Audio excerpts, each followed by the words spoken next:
First of all, we are very thankful to all of you for giving coverage to this event, though after 9-10 months, we are in front of you. We have a very peculiar situation here in Kashmir. As you are witness to it, our businesses are suffering since 10 months, and we have never come out of lockdown, though we have met Union Home Minister, Union Finance Minister, and MOS in PMO. We have deliberated almost for 1 hour 45 minutes the challenge we are facing here in Kashmir, business challenges. We have multiple challenges. It's not like one challenge we have to. We are suffering and we are sustaining since decades due to various circumstances which we have faced from year on year. आप लोगों को अगर हम इसका पूरा आपके साथ share नहीं करेंगे तो मेरे ख्याल से इस प्रेस कॉन्फ्रेंस का मतलब ज़ाया हो जाएगा। नंबर 1, जब हमारा एक बिजनेस एंटरप्रेन्योर बिजनेस स्टार्ट करने के लिए अपना डीपीआर बनाता है तो वो उसमें 365 वर्किंग डेज में एटलीस्ट 300 वर्किंग डेज शेयर करता है। वो डिटेल्ड प्रोजेक्ट रिपोर्ट जब तैयार होता है सब कुछ कमीशन हो जाता है, मगर एक्चुअल में आप देखेंगे उसको 200 वर्किंग डेज भी कम नसीब होते हैं, जिसके बिना पे वो बेचारा सस्टेन नहीं कर पाता है और उसके पावर्स ही में नहीं है कि वो कैसे सस्टेन कर पाएगा। अब इस सब को देख के जो हमारे पास डिफ़िकल्टीज थी, हम जहाँ पे हो सका हमने पहले एलजी साहब को पूरा कैबिनेट उनको उनकी सुनाई, पूरे हम उस वक्त भी 25 प्रेसिडेंट्स चले गए, पूरा उनको अपडेट किया कि जो हमारे पोजीशन है वो पोस्ट अगस्त सिचुएशन के we have lost the financial capacity. अब इसको रिवाइव कैसे करेंगे, जो हमारे बिजनेस यूनिट्स हैं जो रन करना चाहते हैं उनको रन कैसे करेंगे, और जो एक ऑनरेबल एग्जिट चाहते हैं उनको ऑनरेबली एग्जिट कैसे देंगे, ताकि वो बेचारे कुछ नहीं चाहते हैं क्योंकि सर्कमस्टेंसेस ही वैसे हैं। मगर वहाँ पे भी हम आगे चले, फिर हम यूनियन में चले गए, यूनियन सेंट्रल मिनिस्टर्स के साथ मीटिंग की 17 मार्च को, जो 1.25 घंटे मैंने अभी कहा आपको, और पूरा लगभग 15 जो ट्रेड के प्रेसिडेंट्स थे वो भी इसमें हिस्सेदार थे।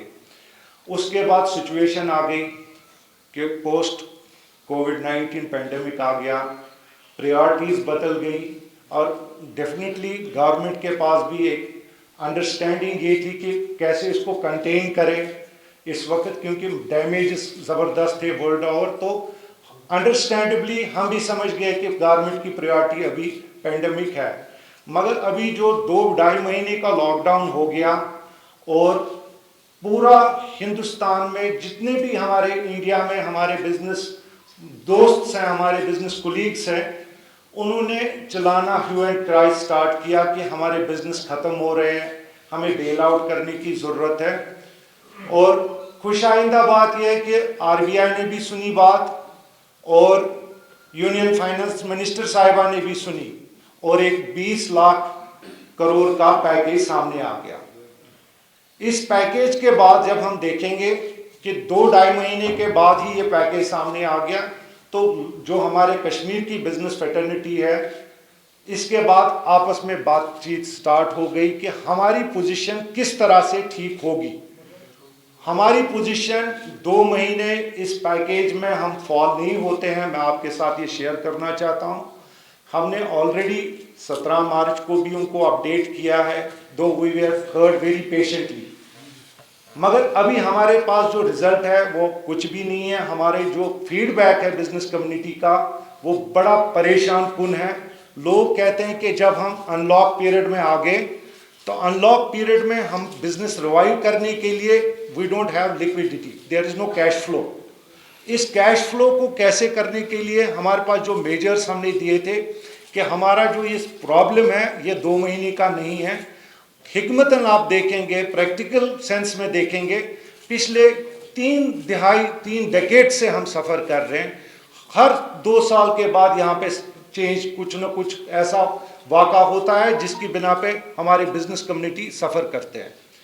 आज जब हम 2-2.5 महीने के बाद देख रहे हैं अनलॉक 1 इन्होंने डिक्लेयर किया, मगर यकीन माने जो फीडबैक है टूरिज़्म वालों से मैंने बात की, इतने परेशान मैंने टूरिज़्म इंडस्ट्री को देखा है कि उनकी नज़रें टिकी हुई थी कि हम जो पोस्ट अगस्त सिचुएशन है, 1 साल तो उनका चला गया 2020, I don't see any tourism coming, 2021 let's see what is going to happen.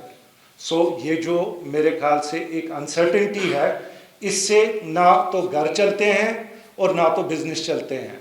हमारी जो ये अनसर्टेनिटी है ये हमको ज़बरदस्त परेशान कर रही है, जिसके आपको अगर शेयर नहीं करेंगे ये बातें, पूरे कौम को नहीं करेंगे शेयर, तो मेरे ख्याल से हमारी बात कहीं सुनी नहीं जाएगी।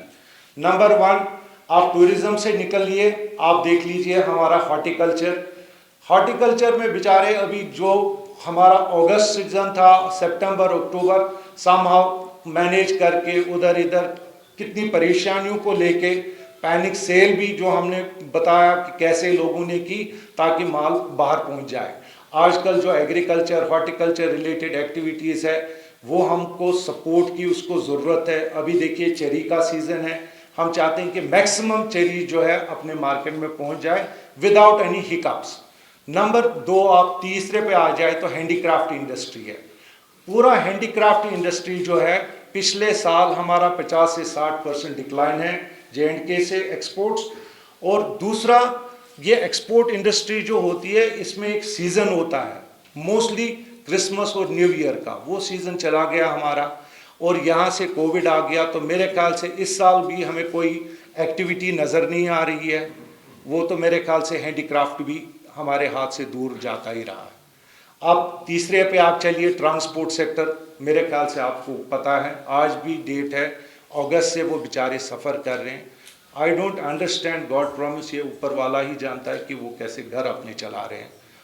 ये जो परेशानी उनको है ये उनकी परेशानी नहीं है, ये हमारी परेशानी है। हम, मेरे ख्याल से हमारा रोल तब तक कंप्लीट नहीं होगा जब तक हम ट्रांसपोर्ट का जिक्र नहीं करेंगे कि किस तरीके से वो सफ़र कर रहे हैं। और जब तक हम ट्रांसपोर्ट को लेके फिर हम दूसरे सेक्टर्स पे आ जाएंगे, जनरल ट्रेड में छोटे छोटे दुकानदार हो, बड़े से बड़ा दुकानदार हो, हर एक परेशान है, ना उनको समझ आता है कि हमारा लॉकडाउन ख़त्म कब हो गया और हमें करना क्या है। अगर लॉकडाउन कल स्टार्ट भी होता है तो अनलॉक होता है तो मेरे ख्याल से उनके पास अभी कैश नहीं है, there is no liquidity in their hands कि जिससे वो अपना कारोबार स्टार्ट कर सकते हैं। तीसरा, फिर हम चलेंगे एजुकेशन पे। एजुकेशन में आपको पता ही है कि हमारे पास 4G जो था वो हमें अभी लग रहा है फार ऑफ ड्रीम है, नज़र नहीं आ रहा है कि 4G का कहाँ से हमें नज़र आएगा। मगर हमारे बच्चे आज भी सफ़र कर रहे हैं पोस्ट कोविड में, जहाँ रेस्ट ऑफ इंडिया में हमारे बच्चे जो हैं वो भी हमारे ही बच्चे हैं, वो पढ़ रहे हैं 4G के अंडर, ऑनलाइन क्लासेस ले रहे हैं। मगर हम जो हमारे बच्चे हैं वो 2G में चला तो ठीक, नहीं चला तो उनकी क्लास ख़त्म हो गई है। को जिस कौम की एजुकेशन सफ़र होगी वो कौम आगे नहीं बढ़ता है।